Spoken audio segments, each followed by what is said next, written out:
ground began to shake at 1:30 in the morning beneath a reinforced concrete lighthouse on Unimak Island, Alaska. Bunks rattled. Lamps swung. The tower groaned against the windless night. For 30 long seconds, the earth convulsed along the Aleutian Trench, 90 miles offshore. The men steadied themselves, believing the danger had passed. But deep beneath the Pacific, a massive section of seabed had just heaved upward.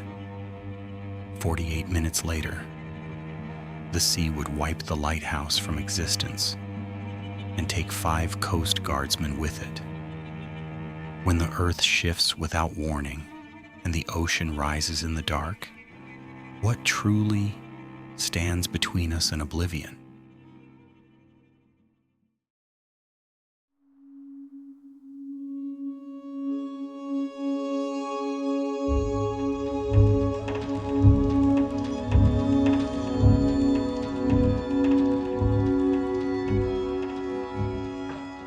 The Aleutian Islands extend more than 1,200 miles westward from the Alaskan Peninsula toward the eastern edge of Russia, forming a sweeping volcanic arc that divides the Bering Sea to the north from the Pacific Ocean to the south. This chain lies along the northern boundary of the Pacific Ring of Fire, one of the most seismically active zones on Earth, where tectonic plates converge and grind against one another beneath the ocean floor. At least 57 historically active volcanoes rise along this arc, many of them towering directly above fault lines that continue to shift even today. Earthquakes are not rare here. They are part of the landscape. The sea is not calm by nature. It is restless. Within this arc sits Unimak Island, the largest in the Aleutian chain, covering approximately 1,571 square miles, more than 500 square miles larger than the state of Rhode Island. Massive volcanic peaks dominate its skyline, including Shishaldin, one of the most symmetrical volcanic cones in North America, and Mount Sheldon, the tallest peak in the Aleutians, at 9,373 feet. The island is exposed to the full force of Pacific storms, ocean currents, and tectonic pressure. It is remote, sparsely inhabited, and positioned at a maritime crossroads that would eventually demand human intervention. The strategic importance of this region began to emerge long before the lighthouse was built. Russian explorers first reached Alaska in 1741, and over the following decades, the Russian Empire established scattered settlements, focused primarily on fur trading. Yet, the vast territory proved difficult to govern and expensive to maintain. By the mid-19th century, Russia faced financial strain and geopolitical pressure, and in 1867, the United States purchased Alaska for $7.2 million. At the time, many Americans dismissed the acquisition as a costly mistake, mocking it as an icy wasteland with little value.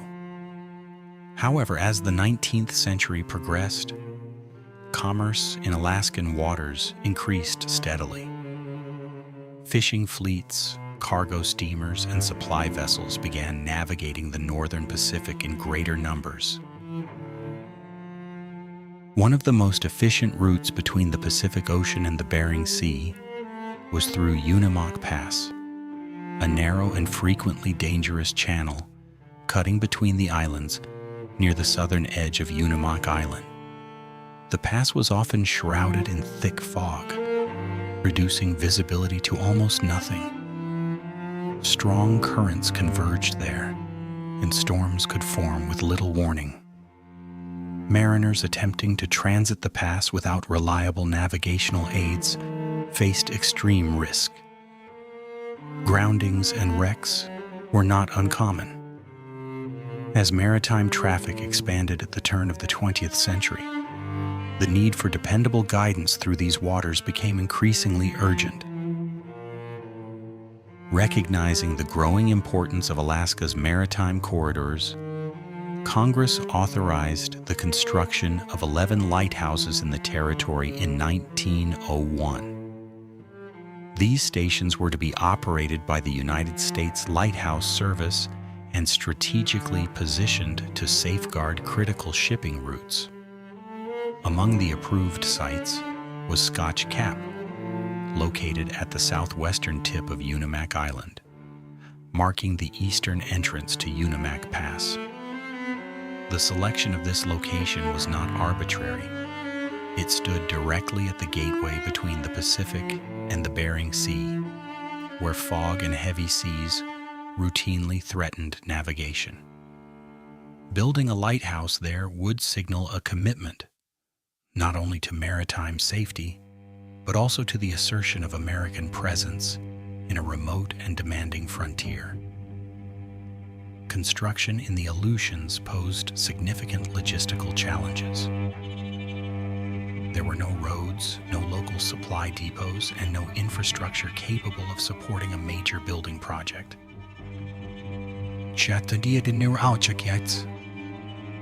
Every board, every nail, every mechanical component, and every section of the optical apparatus had to be transported by sea from the continental United States. On June 23, 1902, the 665-ton steamer Homer was chartered to carry construction materials, equipment, and personnel from Seattle to Unimak Island. The vessel departed on June 30th and arrived at the remote site on July 13th, 1902. On board were 30 hired workers, essential building supplies, and even a physician, reflecting the recognition that medical assistance would otherwise be inaccessible in such an isolated location. The Homer would make 2 additional voyages to deliver the remaining materials required for completion. Work proceeded during the brief summer construction season, with crews racing against weather and dwindling daylight. Despite unpredictable conditions and the absence of local support systems, the project advanced steadily.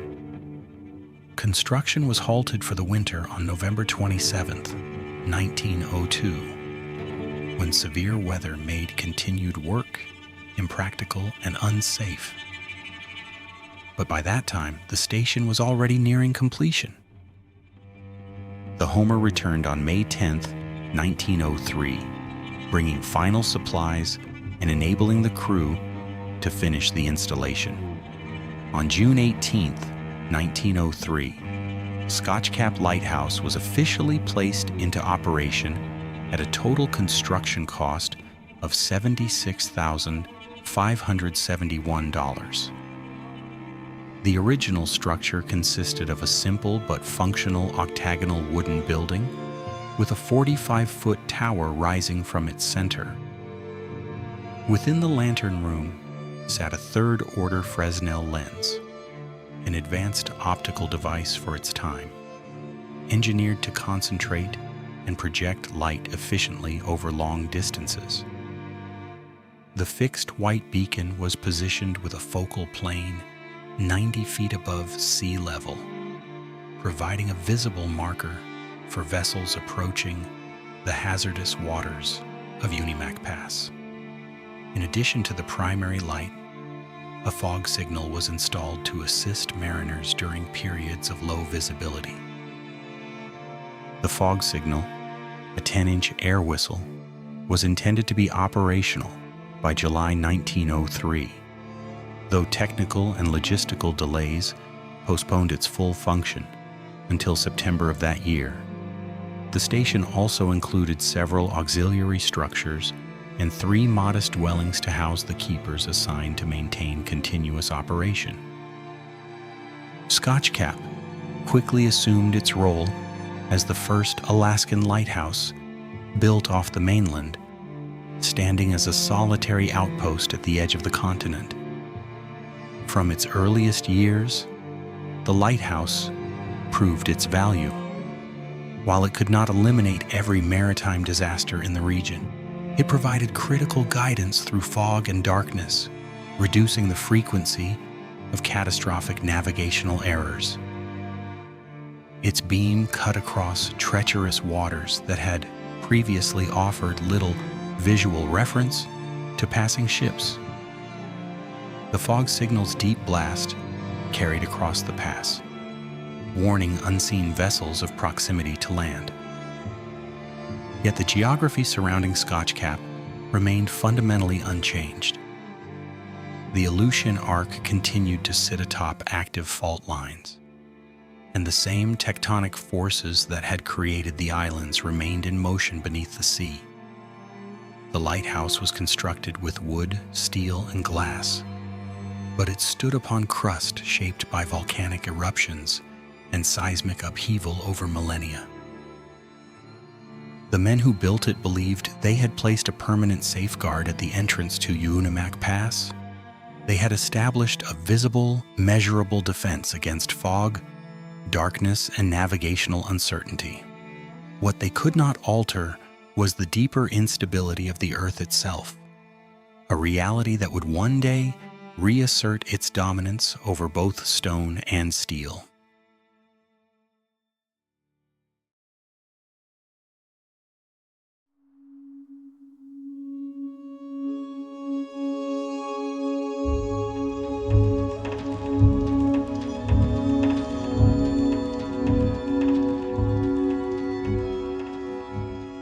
Scotch Cap Lighthouse stood at the southwestern tip of Unimak Island, exposed to the full force of the North Pacific. There were no neighboring towns, no civilian settlements within easy reach, and no families living alongside the men assigned there. Unlike many mainland light stations where keepers' wives and children formed small communities, Scotch Cap was an unaccompanied post. The men who reported for duty arrived alone. They were usually bachelors or widowers, and before assignment they were required to pass a rigorous physical examination. The government understood the strain of the post. A standard tour typically lasted 3 years, followed by a full year of paid leave. Even so, the assignment was considered one of the most demanding in the service. To accept Scotch Cap was to accept separation, harsh climate, and the psychological weight of distance measured not in miles, but in silence. Supplies did not arrive on a predictable weekly schedule. Deliveries often came only once every few months, depending on weather and sea conditions. Heavy surf frequently made landings dangerous or impossible. Ships attempting to approach the rocky shoreline risked being driven onto the same reefs that endangered passing merchant vessels. As aviation developed, some provisions and mail were dropped from planes rather than brought ashore by boat. This method reduced the hazard of landing, but emphasized the station's remoteness.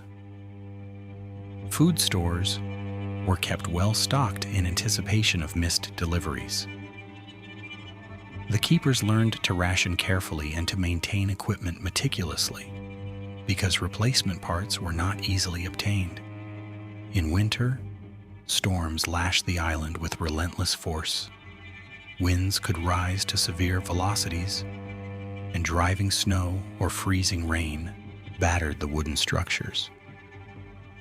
Maintenance was constant. Paint peeled, metal corroded, windows cracked, and mechanical systems required continuous attention. The beacon's third-order Fresnel lens had to remain clean and properly aligned. The fog signal, a powerful 10-inch air whistle, demanded regular inspection to ensure that its warning blast could cut through dense Aleutian fog. Yet the physical hardship was only part of the challenge. The greater burden was isolation. Aside from occasional contact with the crew at Cape Sarychev Lighthouse, located 22 miles to the north on the opposite end of Unimak Island, the men of Scotch Cap were largely on their own. Weeks could pass without outside human contact. There were no newspapers delivered daily, no immediate communication with loved ones, and no relief from the unchanging horizon of sea and sky. Some keepers coped by reading extensively. Others hunted local game, fished in calmer waters, or documented the rugged beauty of the island through photography. Card games and shared meals filled long evenings. The men formed a tight unit because they had little choice. Their survival and sanity depended on cooperation. The lighthouse was not merely a workplace. It was a confined world bounded by cliffs, fog, and the endless Pacific. Despite the beacon's presence, Unimak Pass remained a dangerous corridor. The lighthouse reduced risk, but it could not eliminate it. From its earliest years of operation, shipwrecks occurred within sight of the tower. In 1909, only 6 years after the light was first activated on June 18, 1903, a cannery supply vessel named the Columbia wrecked near the island. The ship ran into trouble in the treacherous waters surrounding Unimak. All 194 crew members and passengers managed to evacuate the vessel, but evacuation did not mean safety. They found themselves stranded in one of the most remote regions of the United States. The keepers at Scotch Cap responded immediately. The lighthouse became a refuge. For 2 weeks, 194 survivors were sheltered and sustained at the station while arrangements were made for rescue. Imagine the strain. A small, isolated outpost designed to house only its assigned crew, suddenly responsible for nearly 200 additional lives. Food stores had to be managed carefully. Space was limited. Weather conditions complicated rescue efforts. Yet the keepers didn't turn anyone away. In that moment, the lighthouse fulfilled a role far greater than navigation. It became sanctuary. 2 decades later, in 1930, the Japanese freighter Kushian Maru ran aground during a brutal snowstorm only a few hundred yards from the lighthouse. The Aleutian winter can descend without mercy, and on that day, visibility was reduced by wind-driven snow and freezing spray. The freighter's grounding reinforced what mariners already knew. Even with a beacon marking the pass, the combination of storm, current, and fog could overwhelm the most experienced captain. Once again, the keepers at Scotch Cap assisted the stranded crew. They provided immediate aid and coordinated rescue efforts until help could arrive. The pattern was clear. Whenever the sea asserted its dominance, the lighthouse stood as the only fixed point of stability. The most dramatic sequence of wrecks before the Second World War occurred in late 1942, though the isolation and hardship of earlier decades had already shaped the character of the station. On December 31st, 1942, during a powerful storm, the Russian freighter Turk became separated from a passing convoy in the rough waters near Unimak Island. The vessel eventually stranded approximately 5 miles east of Scotch Cap. Conditions were chaotic. Waves pounded the hull relentlessly. In response, the United States Navy dispatched a salvage ship, the USS Rescuer, from Dutch Harbor to assist. But the storm did not discriminate. In the confusion of high seas and limited visibility, the Rescuer struck an uncharted reef and was wrecked. Her third engineer was thrown overboard and drowned in the raging surf. Meanwhile, the Turk continued to break apart under the force of the storm. A massive wave struck the bridge with such violence that the ship's captain was decapitated when the structure separated from the vessel. The chief engineer also lost his life while attempting to establish a line to shore. Ultimately, 60 surviving crew members from the Turk reached land and made their way to Scotch Cap Lighthouse. They remained there for several weeks as relentless weather delayed their rescue. During that time, the keepers once again transformed their isolated station into a humanitarian outpost. The lighthouse provided shelter, food, and organization amid devastation. The bodies of the captain and chief engineer were recovered and buried near the station, joining the grim maritime history of the pass. These incidents reveal the dual identity of Scotch Cap between 1903 and 1939. On one level, it was a navigational aid, a precisely engineered beam projected 90 feet above sea level to guide vessels through fog and darkness. On another level, it was a human stronghold in a region where nature frequently overpowered steel hulls and seasoned crews.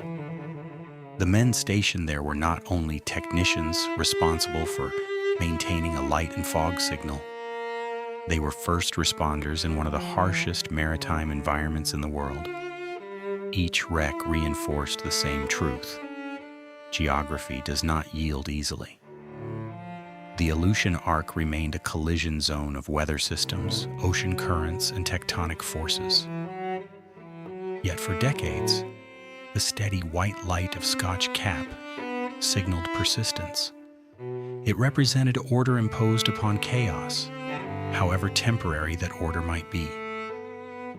In the years leading up to 1939, as global tensions rose and maritime traffic through the North Pacific continued, the lighthouse stood as both guardian and witness, its keepers carrying out their duty in isolation, unaware that the greatest test of all still lay ahead.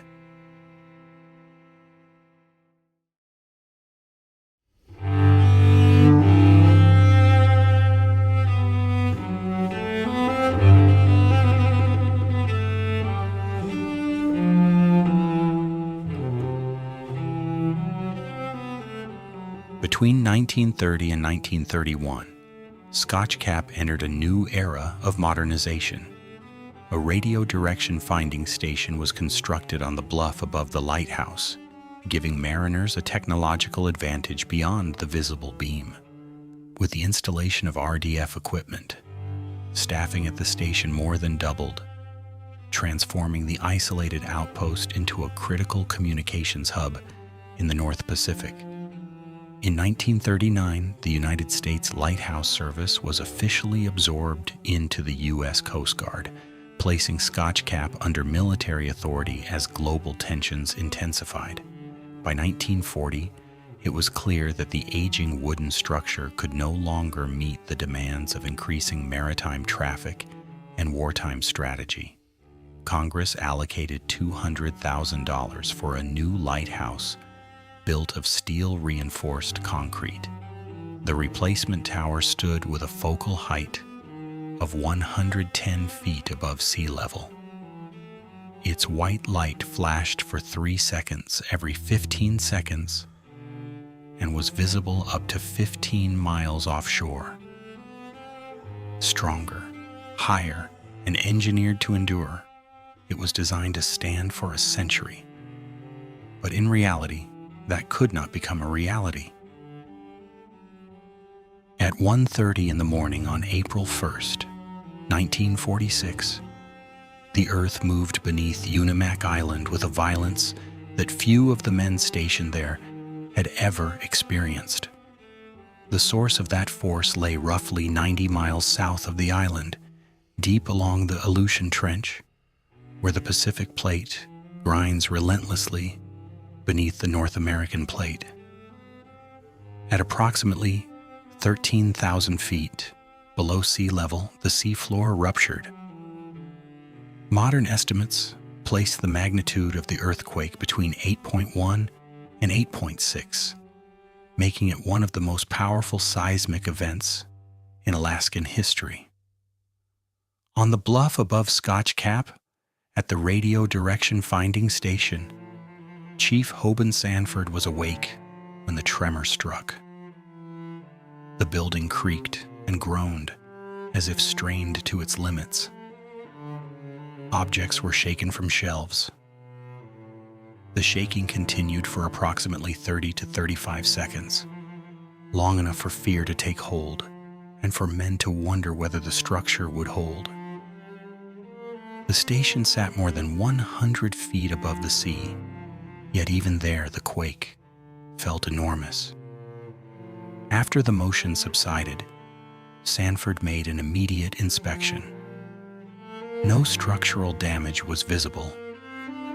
The generators remained intact. The equipment appeared functional. Down at the lighthouse itself, only a short distance away but closer to the shoreline, the 5 Coast Guardsmen assigned to Scotch Cap experienced the same violent motion. Chief Boatswain's Mate Anthony Petit, a 20-year veteran of the service, was in charge. Serving with him were motor machinists Matey Second Class Leonard Pickering, Fireman First Class Jack Colvin, Seaman First Class Dewey Dykstra, and Seaman First Class Paul J. Ness. The reinforced concrete tower, completed in 1940 at a cost of $200,000, had been engineered to withstand fierce winds and pounding surf. It now endured the shaking without visible failure. The men inspected the structure. No major cracks appeared. The white light continued its steady signature, flashing for 3 seconds every 15 seconds, visible up to 15 miles offshore. The fog signal continued its deep, rhythmic blast. For the moment, it seemed that the danger had passed. 27 minutes later, at 1:57 a second shock struck. This aftershock lasted approximately 15 to 20 seconds, shorter than the first, but perceived by some as even more forceful. At the RDF station, Sanford again checked for damage. None was immediately apparent. At the lighthouse, the 5 men would have felt the renewed shaking echo through concrete walls and steel reinforcements. Yet once again, the structure appeared sound. The earth grew still.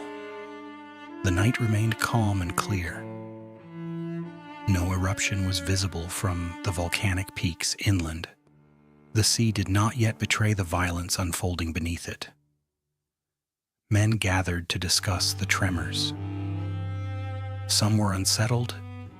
Others, accustomed to life in one of the most seismically active regions in the world, believed they had experienced nothing more than another powerful but survivable quake. No one on Unimak Island understood that the true catastrophe was still moving toward them. Far below the ocean surface, the displacement of the seafloor had lifted an enormous volume of water. The rupture, and possibly a massive submarine landslide triggered by that rupture, sent energy racing outward across the Pacific Basin. Near the source, that energy did not have hours to travel and build gradually. It had minutes. At approximately 2:18 a.m., less than 50 minutes after the initial earthquake, the men at the RDF station heard what Sanford would later describe as a terrible roaring sound, like the approach of a freight train. It intensified rapidly. Before anyone could fully comprehend its origin, a crushing blow struck the side of the building.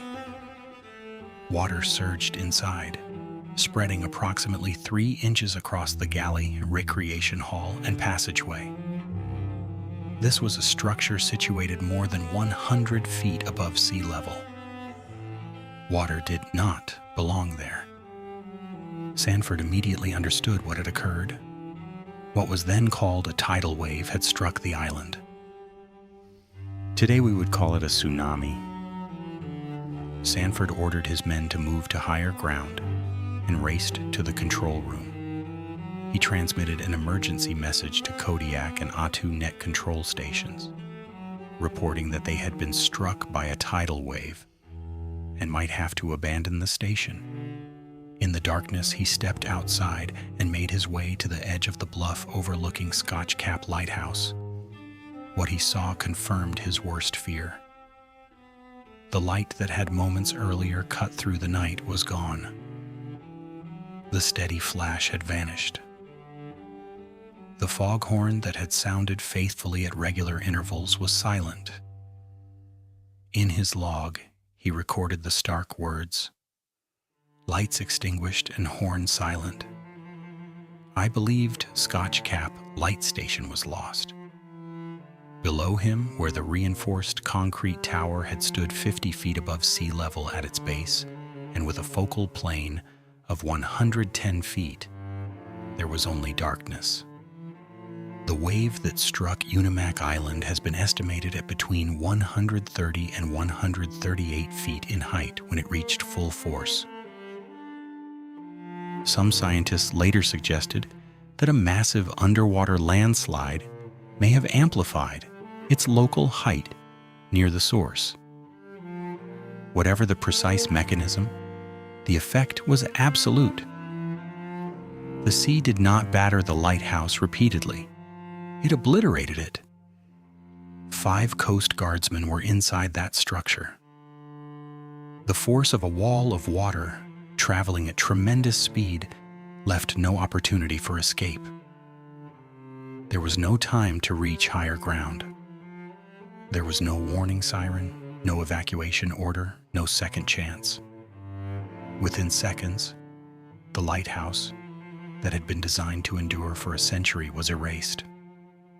Sanford and the RDF crew could not descend immediately. The possibility of additional waves remained. They focused first on stabilizing their own damaged station, restoring power, and ensuring communications remained operational. By 7 a.m., daylight revealed a sea that appeared deceptively calm. The ocean's surface betrayed none of the violence that had passed through it hours earlier. With caution, Sanford and several members of the RDF crew made their way down the scarred slope toward the site of the lighthouse. What they found was devastation beyond doubt. The reinforced concrete tower was gone. In its place remained only the shattered foundation. There were no intact walls, no standing structure, no debris field resembling a building. The destruction was complete. It was immediately clear that no one could have survived. The search began nonetheless. On the hillside behind where the lighthouse had stood, the men found a human foot, severed at the ankle. Nearby they located what appeared to be fragments of human intestine and a portion of what may have been a kneecap. These were the only remains recovered that morning. The rest had likely been swept back into the Pacific. The brutality of the force was undeniable. The sea had not merely drowned the men, it had torn them apart. The search continued along the beaches in the days that followed. Cape Sarachef Lighthouse, located 22 miles to the north, had survived the night unscathed.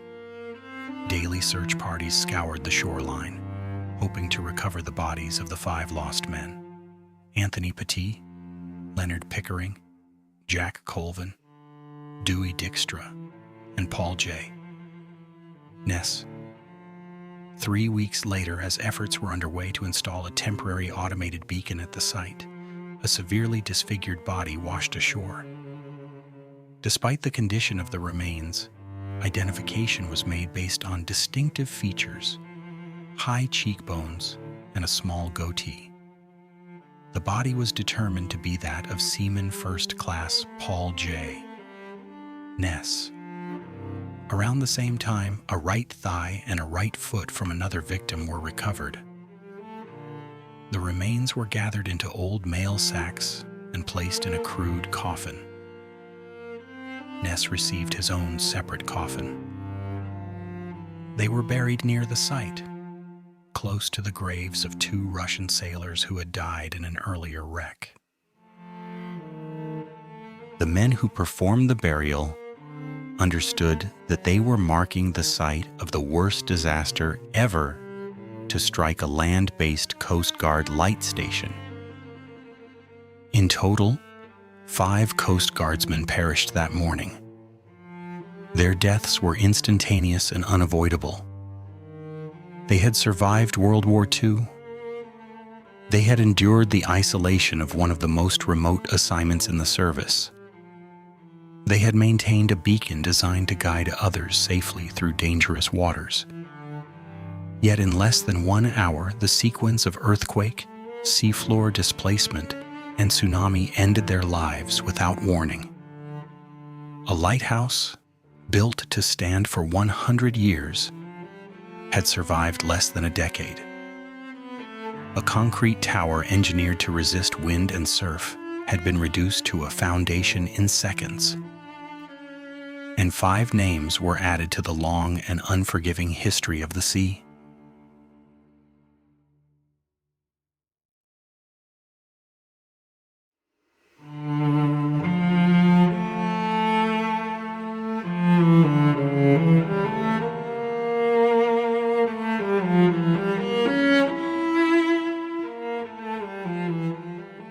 The destruction at Scotch Cap was instantaneous, but the disaster did not end on Unimak Island.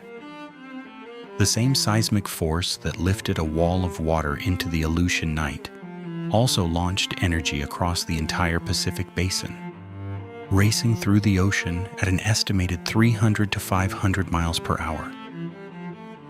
The wave did not crawl to Deadliest, it flew. And because it traveled through deep water, it carried its power thousands of miles with relentless efficiency. Roughly 4.5 hours after the earthquake, the first waves reached the Hawaiian Islands. What had begun as a local catastrophe became a Pacific-wide assault. In Hawaii, the impact was catastrophic. On Kauai, the first waves arrived, and within minutes, the threat moved on toward the Big Island. About 20 minutes later, the tsunami struck Hilo, turning the shoreline into wreckage. Accounts differ on the total death toll. Some sources report 159 dead across the islands, while others place the number at 173, but both figures speak the same truth. Ordinary people were swept away by a force they did not understand. 96 of the dead were in Hilo alone. The physical damage was staggering. 488 buildings were completely destroyed, and 936 more were damaged. In many places, the sea first pulled back, draining harbors and exposing the bottom, drawing crowds closer in curiosity. Then it returned as violence. The wave's reach extended far beyond Hawaii. Effects were recorded as far south as Chile, where fishing vessels were damaged, and as distant as Antarctica, where a seaside shack was reportedly destroyed. The Pacific had been struck as one connected body of water, proving that what happens in the Aleutians does not stay in the Aleutians. That reality changed history. The widespread destruction demonstrated with undeniable clarity that survival couldn't depend on luck and rumor. In 1949, The seismic sea wave warning system was created to provide coordinated detection and alerts for future events. Over time, that effort evolved into the Pacific Tsunami Warning Center, a permanent institution built from the lesson written in water and death. Scotch Cap became more than a tragedy. It became a turning point that forced a system to be born. Back on Unimak Island, the response was immediate and stark. Within weeks of the disaster, a temporary automated beacon was established to replace the light that had been erased. The goal was simple. The sea was still dangerous, the pass still vital, and ships still needed guidance. By the early 1950s, a more permanent light and fog signal were rebuilt higher up on the hill, placed where the ocean couldn't so easily reach in a single blow. The station continued in a reduced and evolving form for decades, reflecting a new understanding of risk. By 1971, Scotch Cap was fully automated and unmanned, marking the end of regular human service at that outpost. Today, Unimak remains remote. Only about 60 people live on the island. 93% of its land has been designated a wilderness preserve, protected for its natural beauty and the wildlife that define Alaska's last frontier. And down on the beach, the shattered foundation of the Scotch Cap Lighthouse still lies where the ocean left it, silent, broken, unmistakable. It is not just a ruin, it is evidence. It is a marker of how quickly certainty can vanish, and how far the consequences of one night in the Aleutians can travel across an entire ocean. Now, before we close, we pause to remember the 5 Coast Guardsmen who lost their lives in the early morning hours of April 1st, 1946. Chief Anthony Petit, Leonard Pickering, Jack Colvin, Dewey Dykstra, and Paul J. Ness. At 1:30 a.m., they endured one of the most powerful earthquakes in Alaskan history. By 2:18, a wave estimated between 130 and 138 feet erased the reinforced concrete lighthouse they were sworn to maintain. In less than 48 minutes, duty became sacrifice. They did not fall in combat. They fell standing watch, keeping a light burning for others. Today, the shattered foundation of Scotch Cap remains as a quiet marker of their service and of the ocean's power. If this story moved you, thank you for staying with it to the end. These histories matter because they remind us how fragile certainty can be, and how strong commitment can be in the face of isolation and danger. If you have your own stories or memories connected to lighthouses, we would truly love to hear them. Please share them in the comments below. And if you found this episode meaningful, consider liking, sharing, and subscribing for future stories. Until next time, we will see you in the next episode of the Lighthouse Tragedy series.